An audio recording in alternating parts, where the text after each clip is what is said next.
Welcome to an episode of r/pettyrevenge, where we share stories of small victories over those who've wronged you. Kick back and enjoy these stories we're about to share with you. And at the end of this video, make sure to like, comment, and definitely subscribe if you have not already done so. Now, on to the stories.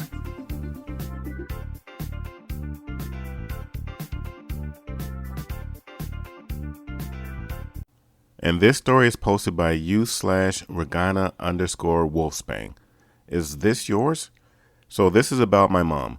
Growing up, we had a large back garden that had a fence in the back with two neighbors behind it, a line of spruce trees on one side with one neighbor, and a garden running along the other side with a split rail fence and one neighbor. And when I say garden, I mean garden. This was about a half acre with a lower area with a deck and barbecue pit, a hill with the rock garden, a veggie garden with raspberries along the back fence, and even a fire pit on the plateau of the hill. The other neighbors had similar sized yards. We had a large dog who would obviously go in the backyard, but he was trained to go in the far off area along the spruce edge because it was less developed than the rest of the property. Then the new neighbors moved it. They too had a dog. I think it may have been a Lassie-like creature. This was 20 years ago. So, dog poo starts showing up in odd places. At first, we thought it was our dog being bad and or lazy, but we watched him for a bit and he still was only going in his designated area. Then we saw it. The Lassie creature was slipping through the split rail past the sumac and mock orange and going in our yard, then slipping back. My mom peeked over to their yard, and as far as she could notice, she didn't see any dog poo in their grass. She mentioned this to the new neighbor, who said she'd handle it, but it didn't stop. So my mom began to make a pile of all the dog poo that was not ours for about a month. She then got a shovel, got all the poo on it, and then rang their doorbell. When the neighbor answered, my mom dropped the poo in front of her and said, "I believe this is yours." After that, they actually became good friends. And this story is posted by u/LilyGoPP. Kid on the school bus gets more than he bargained for when he steals my brother's snacks. There was a kid on the bus in middle school that would not stop stealing my brother's snacks, so we decided to teach him a lesson. Story's a little long, but worth the read. This preteen imbecile, without asking, would snatch my brother's backpack from the seat behind us and root through it for food. He would then proceed to loudly complain to anyone listening if there was nothing edible or if he didn't like what he had stolen. We repeatedly told him to stop, but this continued to occur over a span of several months. So, as anyone would do this in this situation, we decided to fill a bag of very enticing looking corn nuts with dog kibble and wasabi balls. For those of you who don't know, wasabi balls are the same size and weight of corn nuts, and you can't taste the spice until they've been in your mouth for about 3 seconds. The kibble was also the same size and weight as the corn nuts.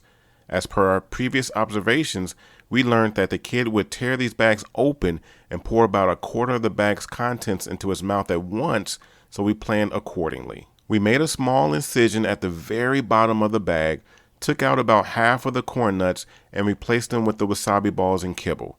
We then used invisible tape over the incision to make sure the thief wouldn't suspect anything and shook the bag to mix the contents. In my opinion, it was great handiwork for two 12-year-olds barely passing math. The next morning, we were more than ready to enact revenge. Our plan worked seamlessly.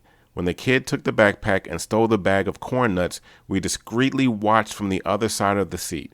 He didn't think to look around while tearing open his prize. As hypothesized, he poured about a quarter of the corn nuts into his mouth.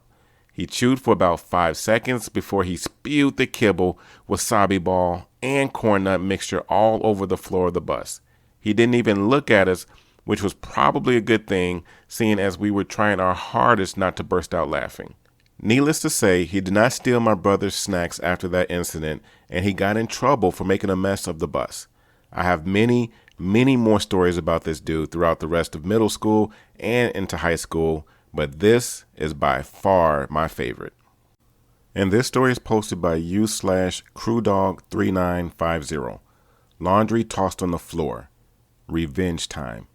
Back in the early 2000s, I lived in a military barracks. Just about everything is communal. After living there for about a year, I ran into an issue when doing my laundry. Every weekend, I would do my laundry early on Saturday morning to get it taken care of and out of the way.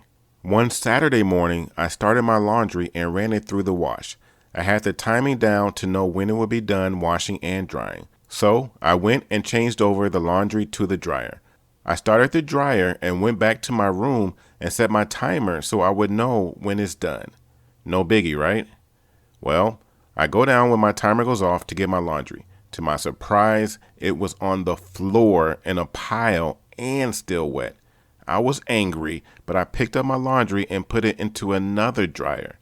I also left a note on the dryer that had my clothes in it previously, simply stating that it wasn't cool to take my clothes out of the dryer and throw them on the floor. I also notified the dorm manager, and he said he would look into it. Later that week, there was a sign put up in the laundry room stating that if you mess with someone else's clothes, you will be reprimanded.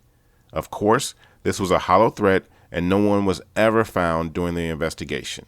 So, fast forward a few weeks, and this kept happening. I just happened to go back into the laundry to check on my stuff, and there she was, taking my stuff out of the dryer and throwing it on the floor. I confronted her, and she basically said that it was her dryer, and I couldn't use it. I picked up my stuff and put it into another dryer and thought that now I know who was doing it, there could be some kind of action taken. I told the dorm manager I found out who it was and that he needed to do something about it. And he didn't. So I thought about a way I could get back at her. Now, I'm not exactly proud of my next action, but I was pissed off and tired of this happening. I went to a local hunting store and purchased a bottle of deer urine. I waited for my opportunity and struck. She had put her clothes in the dryer, and I poured the entire bottle of the deer urine into the dryer, then turned it on for a full cycle of high heat. Needless to say, it made a horrible smell and her clothes were ruined. I didn't get into any trouble. She couldn't prove it was me. Now, before everyone starts bashing me, I could have handled this differently. I should have gone above the dorm manager's head to the first sergeant and let him deal with it. I was immature at the time and wanted to take action on my own. And this story is posted by u/yellowjacket81, a hero of the working man. I used to work for a union shipping company. I was the guy who sorted the packages into which delivery truck they got loaded on. It was a decent gig for an 18-year-old, but it's still basically grunt work. Managers weren't union, obviously, so they were the devil. There was this one manager, Greg, who all the union boys hated because he'd constantly short his time on our breaks and complained that we didn't work fast or efficiently enough. It got so bad that we started timing everything to ensure that we were in compliance. No matter how often we could prove we were in compliance with timings, Greg just wouldn't stop making a nuisance of himself. Well, I was just a young kid, grunt on the preload, but I soon realized I had more power than anybody knew. See, several months earlier, the union reached out for volunteers for a store union safety officer. Nobody wanted this role because it's basically a spitload of extra work with very little extra pay. However, I thought it sounded cool, naive at 18, so I took the role and did nothing with it because I'm lazy and who effing cares. Did nothing with it until Greg started being a little butch all the time. Turns out that a lot of the things Greg wanted to do, whether timing related or just any old thing, would conflict with the safety regulations put in place to protect the union workers. And as a union safety officer, the responsibility to write up those violations fell to me. Ladies and gents, you best believe I studied every obscure safety guideline the company or union had and targeted Greg specifically to comply with them. Want to climb on the moving belt to get that stuck box? Sorry, Greg, that requires a full electrical shutdown for safety. Gonna have to file a complaint. Greg, why aren't you wearing your hard hat when you climb the ladder to the upper storage? Have to document that. Greg, those packages are in excess of 50 pounds. You know darn well you need to get 2 people to lift them into the truck. Union needs to know. As hard as grown man Greg flexed, my 18-year-old punk kid butt flexed back harder. After doing virtually nothing safety related for several months, I filed over 20 safety violations over the course of 14 days, most of them on Greg. And where Greg could only yell and give verbal reprimands for the things he thinks we were cheating on, Literally every safety violation I file comes back to the head office for review per the terms of our union contract. Greg moved on, and the beloved Sheila took his place. I can't honestly say whether I was directly responsible, but I like to tell myself I had something to do with it. And the union boys bought my underage but beer for some time to follow.